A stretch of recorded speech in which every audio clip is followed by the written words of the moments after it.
everybody. The other night I posted a picture and said, guess what my next project is? And one of you actually guessed. It's pillowcases. I went to an event with my best friend, and they had us sew out these towels and this little shoe design. And I really liked the idea to make it into a pillowcase. I did not like the way that we did it in class. I believe that I didn't read the directions. I'm thinking the backing was a sticky solvy. You put it in the hoop and it was sticky. I'm positive it was sticky. And then you put an iron away on top.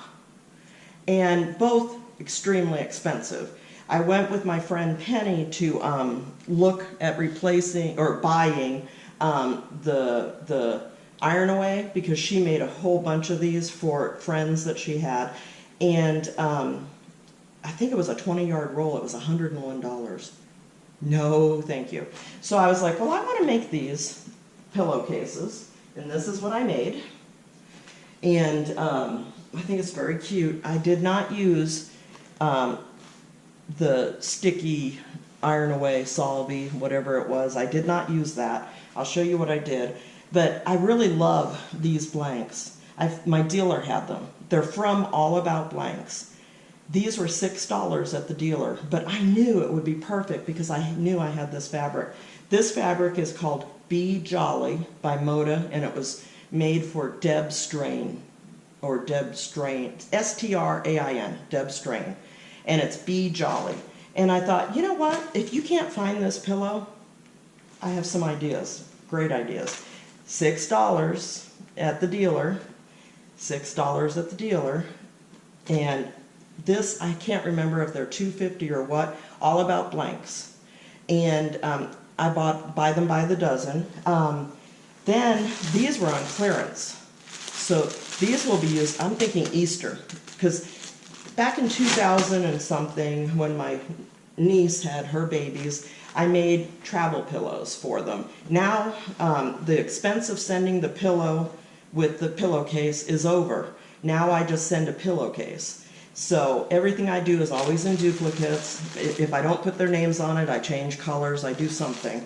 But I did not use the sticky solvy, and I did not use iron away solvy, or iron away, whatever it is, because $101 for 20 yards is just way too outrageous in my personal opinion. Here's what I'm thinking. If you don't want to spend the money on the polka dots, you can make the polka dots using that fancy machine you have. But if you're somebody on our page, in our group, that doesn't have a machine that embroiders, how about you do what I'm doing on ones that I don't have the desire to go in and make designs. I just make ribbon. Take a piece of material, cut it. If you want it to be 2 inches, cut it 4 inches. Then you fold in 1 inch on the bottom and on the top and iron it down. Set it on top of the towel and sew across the bottom and the top edge. Then put your embroidery here. That's what I'm doing for my Halloween ones today. When I hooped it, what I did was I hooped a layer of no-show. This is cheap. I buy it at, now, this particular one is Pellon 380. I got it on clearance, and it says, well, I don't know that it tells me the price on here. You would think,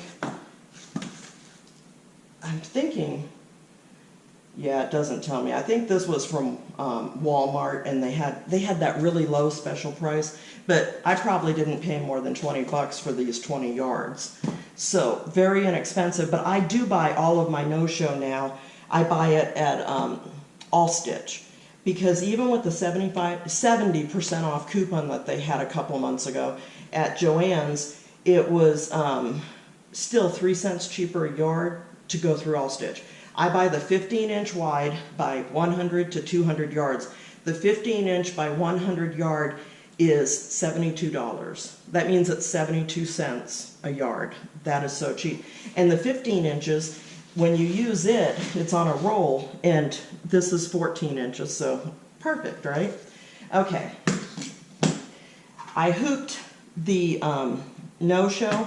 I did iron a layer of, you can use iron-on or you can use your 505. I did use an iron-on. I prefer iron-on no-show so that the cotton doesn't move as it's embroidering. The fibers in the cotton won't move. So I used an iron-on all the way across, and it's probably about 5 inches. I ironed it on, then I did a little spray of 505 on the back of the towel, and I put it in the hoop.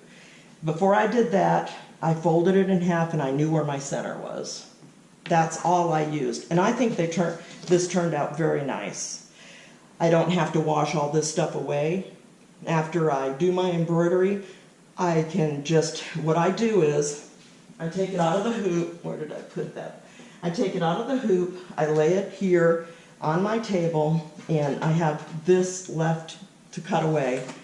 I will just cut slightly larger than the towel because that's going to be in my hem, my seam. So that's going to make it so that it doesn't roll up because each side is going to be caught in the seam.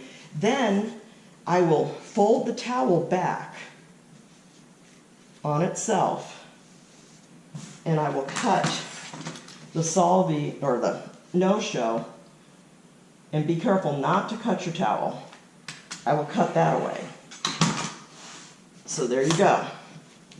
Now you've just got a little bit of no-show left, and it is you can't probably see it, but it's like a smidge longer, and you could leave even longer and just sew it and then cut it away. So after I to put the towel together, I'm making 2 towels every time. So what I do is I will take a piece of fabric. Where is oh, give me 1 second. I didn't bring it. Okay. I will take a piece of fabric and cut it 24 inches. Now the towels are 14 by 22, I believe they were. Are they 22? They're 14 by 21. So I will cut my fabric to 22 inches, or 24. I think it was 24, let me see. I'll cut my fabric, because I don't mind a couple of inches of waste. Well, this is 23, oh yeah, it's 24. So I'll cut it 24, that way there, when you put the towel on top, if it shifts a tiny bit, you're okay. I cut it with the fold. Now I will take the fabric, this is 24 inches long by the width of fabric, and I'll fold it in half, and this is my edge here, and this is the folded. All right, so you put the selvage edge, I'll lay it just a tiny bit past because I don't want any of that selvage to show. And I will go up here. Now the towel is 14 inches wide. So I will make this 16. That gives me 1 inch on either side. So if I'm off, I'm okay. Then if I cut it that way where the selvage is on this end and I cut it over here on the fold, that gives me a full piece of fabric. So I can throw this in my scraps and I can use it to make a makeup bag or something like that. Earlier, I was not thinking about what I was doing, and I cut one, and I ended up with 2 pieces like this that are 2 pieces. Isn't it better to have a full one, you know? But this, if it weren't directional, this would have been perfect to make the band around the top, or the hem, or whatever, on the towel. So, you know, you've got that whole piece that you can use. Okay, so what I'll do now, after I embroider the towel, I will take my 1 piece for backing to the ironing board, and I will iron up at least a ½ inch. And then I will fold it over and iron up 1.5 inches to 2 inches. Then turn it with the right side up. Take my towel. This is not the fabric that goes with it. This is going, or actually I will sew this. sew a seam so that that is now the edge of your pillowcase.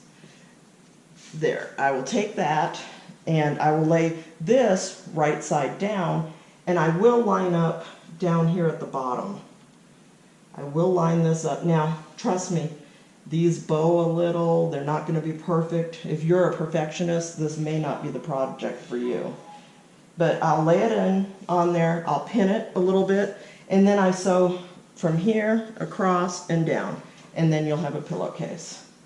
The other thing that I've done for Halloween this week is I've made these little glow-in-the-dark masks. Aren't they cute? I need to get all this in the mail today, so that's my project, is to finish the Halloween pumpkins.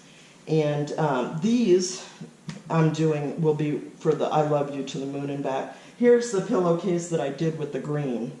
I just think it's very cute. So maybe make some travel pillows the next few weeks. It's a great Christmas gift. See, this is where I'm telling you it doesn't line up perfectly. Who's going to know? Nobody's ever going to see it. You're your most critical judge. So I'll see you soon. I'll be doing another project really quick. Talk to you soon.